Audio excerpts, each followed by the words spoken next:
This message is brought to you by Abercrombie Kids, where the activewear is made for every summer activity, so your mini-me can bring their personal best. Summer days are always an adventure, from day camp to rec leagues and pool days. Abercrombie Kids has the shorts, tees, and swim to keep them comfy and keep up with them. Get everything for the entire summer at Abercrombie Kids. Shop in-store, online, or in the app. Hilton brings you new ways to stay, with experiences that let you capture the glory days. Introducing the Graduate Hotels. Each inspired by local college towns, these stays are always original and never boring. Get in touch with traditions all across the country and enjoy a stay that's a class above the rest. Book at Graduate Hotels with Hilton Honors Points at Hilton.com. It's a win-win.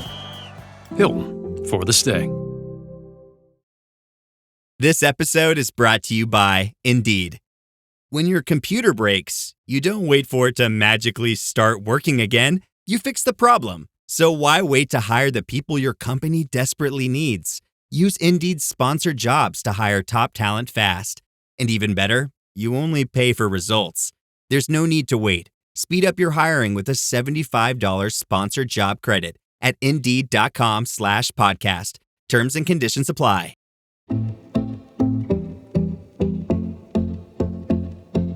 The Hokey Cokey song is somewhat annoying, particularly as you grow up. In, out, all that shaking all about. And it got me thinking about, is that how it feels for sports that come in and come out of the Summer Olympic Games? We know there's 36 sports for LA 28 after 32 in Paris, and breaking has been dropped off the schedule. I'm John. And I'm Michael, and this is Great British Bosses from Anything But Footy, where we speak to the women and the men behind sport in the UK. So as John's mentioned, 5 sports have been added for Los Angeles. They are cricket, flag football, squash, lacrosse, and we have the return of baseball softball, which, as John says, has been in and out as much as a party game. My name's Matt Bazeley. I'm the new chairman of Baseball Softball UK. And I'm delighted to say that for Los Angeles 2028, we are definitely in left and right foot. Now, it's not a game, Matt, obviously, in terms of being in and out, but how annoying is it as a sport? For any sport, and you know, that sits in the margins, I guess, of the sort of the global sporting superpowers, it's going to be frustrating, partly because it has an effect at home and domestically. You know, how do you grow and how do you maximise the benefit of a sport that has that moment in the limelight if the light goes out straight after the Olympics, and it doesn't allow you to say, look, we're building not just for the local participation, but actually we're building the legacy for the next Olympics and the Olympics after that. So yeah, it's slightly frustrating, but we are where we are, and we know why.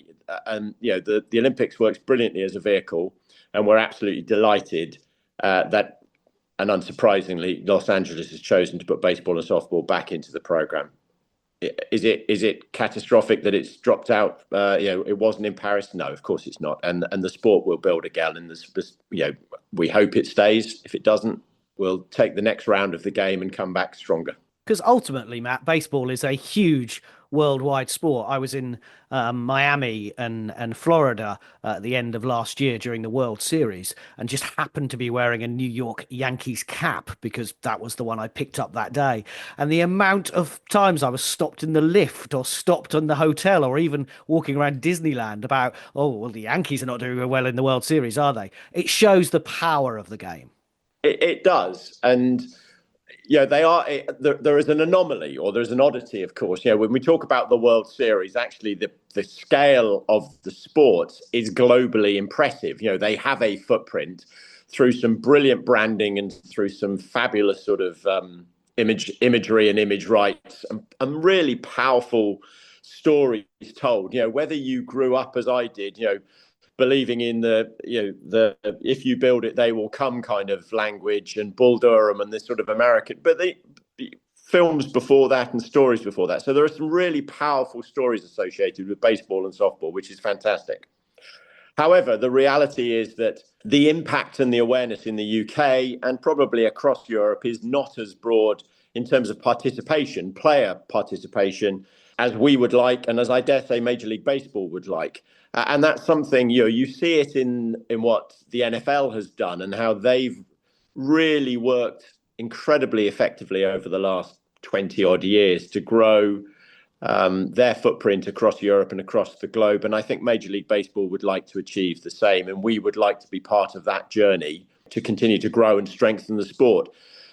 They are very strong visual, and there is something about the way Americans present their sport, particularly, that appeals. It has the sort of aura of a lifestyle, of a passionate community coming together, and we would like to bring the best of that into sort of Europe and the UK as well. Just for the record, I mean, John's obviously sort of pinned his colours to his baseball mask there. When I was growing up, my uncle was the editor of the Boston Herald newspaper, so that meant I was a Boston Red Sox fan, courtesy of getting a cap as an 8-year-old, and that's been my team ever since. You mentioned why the sport has gone in and out of the Olympic Games. Why has it been, for people that don't know? I mean, technically, it's because each host nation obviously gets to choose which sport they wish to, in consultation with the Olympic Committee, gets to choose which sports are added to or excluded from their particular Olympics. I think one of the challenges baseball and softball has, and they're not alone in this, is that there is limited penetration of those sports around the world, and there will be resistance. If you are in Europe, in Africa, or in some places in Europe, in Africa, around South Asia, Southeast Asia, baseball and softball are never going to be the popular sport. It's the good order and natural way of things in the sports world. I don't think it's something we need to worry about or fight, to be honest. I think it's actually quite healthy that sports do evolve and have a natural ebb and flow that allows you to showcase on occasions, and maybe things naturally drop off. I don't have a problem with that, to be honest, guys. I think it's you're going to have the core sports, the athletics, the swimming, those are in, and rightly so. Their profile is global. On the margins of that, the Olympics, the Paralympics, the Commonwealth Games, they all have a natural sort of marginal participatory sports that I think can exist around them. And I think that's just a good thing. And talking of good things, is it perhaps the way the world is at the moment that we can't necessarily bring a 36 sport party to every conceivable city because of the expense of building venues or whatever else? And the way we are moving forward now with these big multi-sport events, actually the sport programme, like we're seeing with the Commonwealth Games in Glasgow, actually needs to fit into the blueprint, not the other way around. Does that make sense? Yeah, absolutely. I think the sad reality is, probably for far too many years and far too many Olympic events, there's been the promise of this sort of post-event legacy with an aspiration that, as we finish the Olympics, everyone will carry on from a sort of community and a general population perspective, playing and competing and enjoying those sports. The reality is, keeping those facilities open, maintaining those facilities is very, very expensive, and it's very difficult. I don't think any Olympics has successfully delivered the legacy program they probably aspired to. So you have to, and I think it's being learnt now, you have to cut your cloth to suit what is both already in place and use and maximise the facilities. And I'm absolutely delighted that the Commonwealth Games are going back to Scotland. Of course, it makes sense. If the facilities are there, go and use them. It's unrealistic to say that we can build facilities almost as bespoke, single use, use it and throw it away. That's just stupid, and we've got to be better than that. It's not financially sustainable. I don't argue as well, it's not environmentally sustainable to do so. Now, we know, Matt, that you've just joined Baseball, Softball UK, and we'll talk about why that is and what the attraction was and what you were doing before that in a moment. But just talking about facilities, you brought that up. How important is it that the MLB, the Major League Baseball, comes to the London Stadium, which it has for the last few years? Yeah, I mean, it's a great opportunity. It has a number of benefits. It allows Major League Baseball to showcase their premier product on a European in a European environment. Now, of course, there is increasing TV coverage of baseball, and I think TNT or Discovery, as whatever they are this week, have ownership and coverage of that, and that's great. But of course, you're going to run into the time difference issue there. As we've seen with NFL, there's no issue selling tickets. I don't think it's necessarily they're watching their team. They're coming to watch Premier Division, Premier Standard baseball in Europe. And London matters. London absolutely matters. We would love to see more of those sorts of games.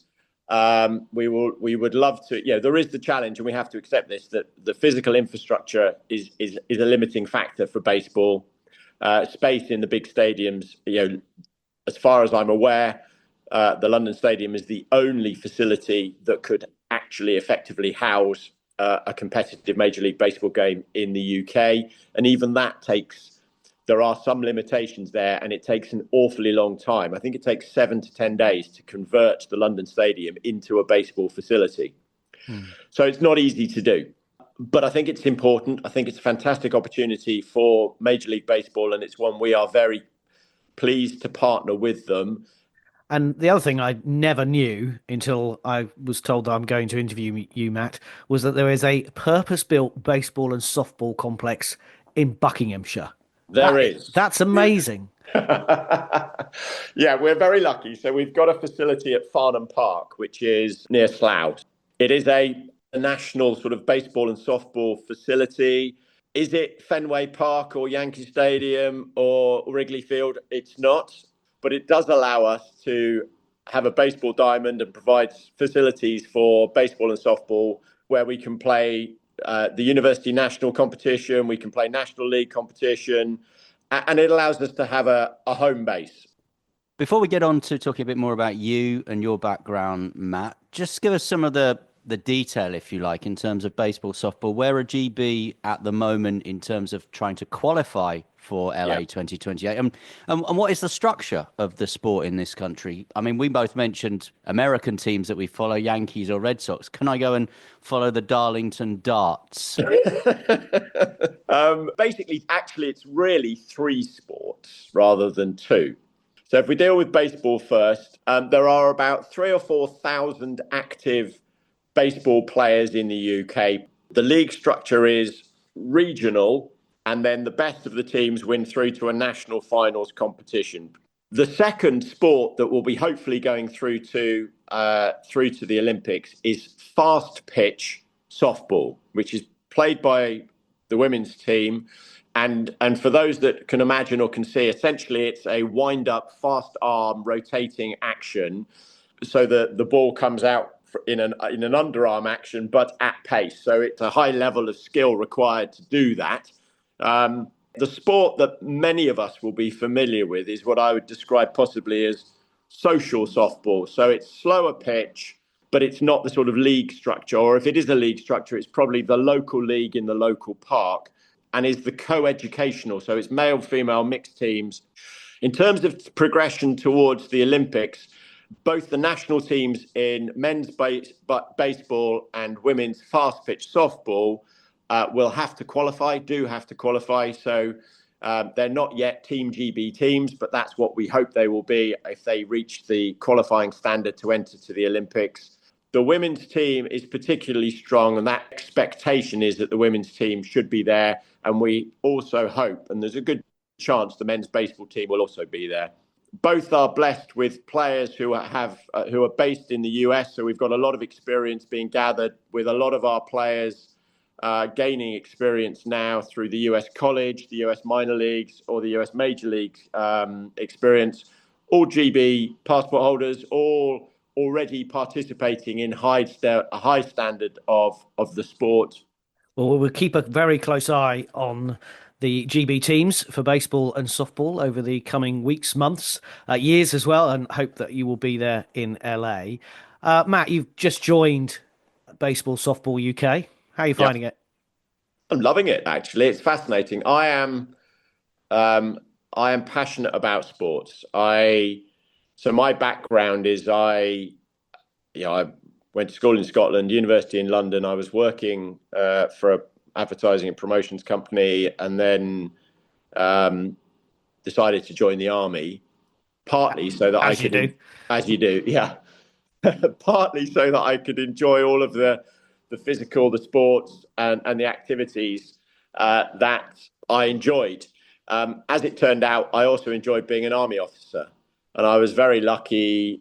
It sounds odd, and my mother thinks I'm mad, and my wife thinks I'm mad when I say this, but I loved being an army officer whilst the army was busy, and the army's always busy. But if you think I commissioned in 1992, and then the Balkans kicked off, and I was into Bosnia and Kosovo and all that, and then obviously 9/11, and I was in and out of Iraq and Afghanistan numerous times over the sort of the first decade of the 21st century.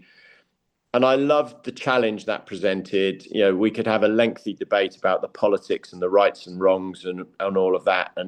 But ultimately, I loved the role, I loved the people, I loved the challenge. But I knew I loved sport, and I was lucky enough to have the opportunity to move after a 30-year career in the army to move to be the chief executive of the Civil Service Sports Council, which is what I now run. And I'm very lucky. As the Civil Service Sports Council, we run 30 odd different sports to our members. We've got about 125,000 members from across the UK public sector. And we run lots and lots of sports, and we do lots of physical activity, and we try and encourage our members to get up, out and active, doing whatever they want to do. That could be fishing, that could be triathlon, it could be cycling. We just want to get them up and out and active, because we recognise all of the benefits of sport in terms of that sense of well-being, both physical, mental, the sort of sense of worth and value and connectivity with your community, with your family, that you feel through sports and exercise. So I'm a big fan of the value and the opportunity to participate in sport. And I saw the opportunity to be the chair of Baseball Softball UK. I didn't have any, I'll be very honest, I had next to no exposure. I had worked for the Americans on a number of occasions. And in fact, I was a member of a softball team whilst working for the Americans in Stuttgart in Germany, which was great fun, very sociable. Can't claim any great talent at it. I think I can safely say I missed the ball more often than I hit it. But it's a great community sport to play. It's fun, it's sociable, it's very accessible, it's very diverse. Coming in as the chair of Baseball Softball UK, it's an honour for me, and I genuinely appreciate the opportunity. But equally, I can really see the potential for the sports to grow. Of course, we aspire to get the top end of our competitive structure to be genuinely competitive, across the league structure within the UK, then across the European competitive structure at national level, and ultimately globally. We would love to be competitive in both softball and baseball on the global stage. And if we can do that, and if I can help a little bit to bring structure and organisation and some leadership as to where we are going to go as an organisation, then that to me is an honour, and I'm delighted to take on the challenge. But also, I think it's a fantastic opportunity, and I'm excited about it. And I can tell you're a sports fan, Matt.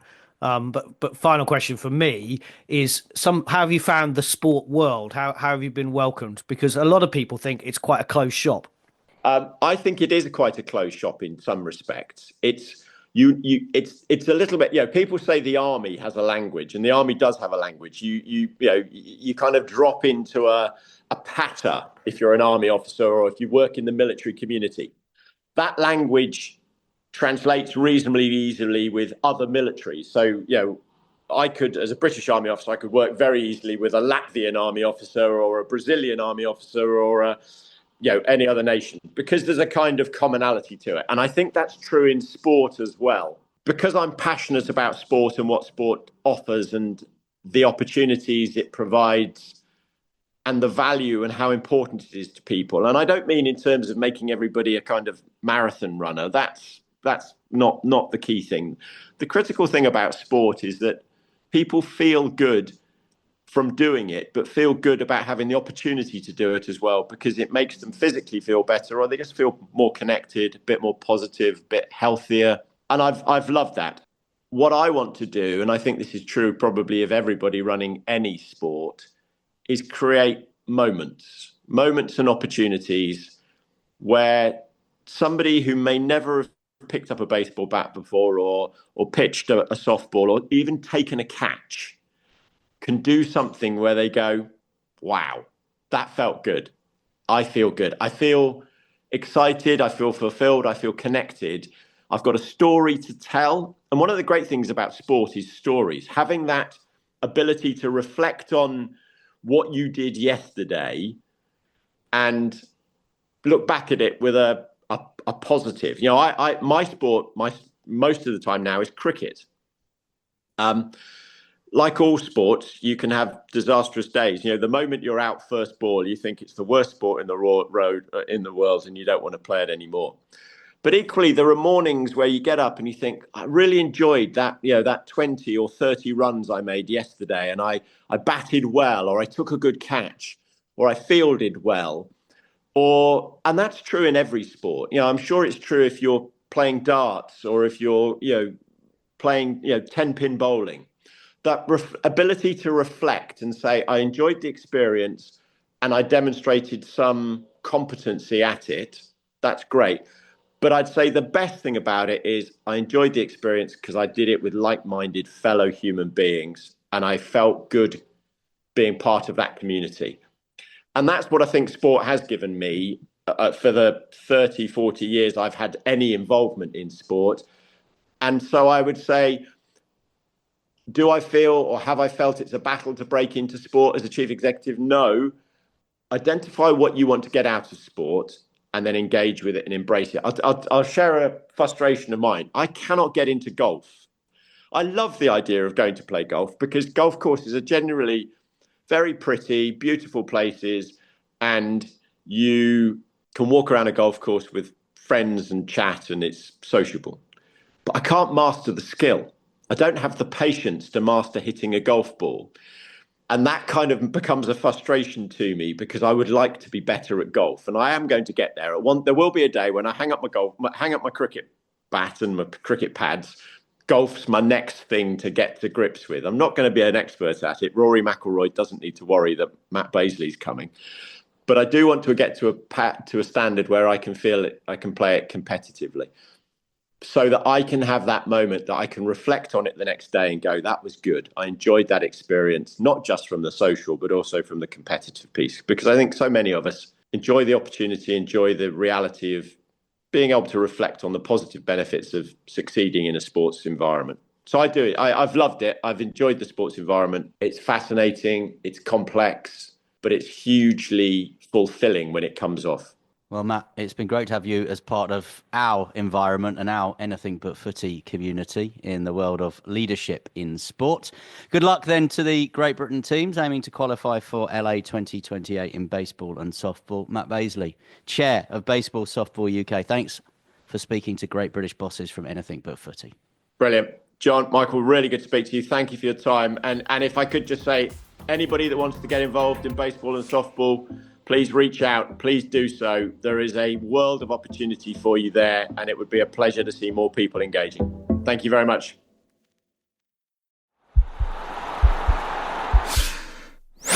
This podcast is part of the Sports Social Podcast Network.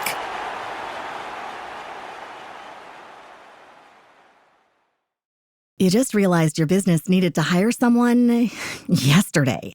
How can you find amazing candidates fast? Easy. Just use Indeed.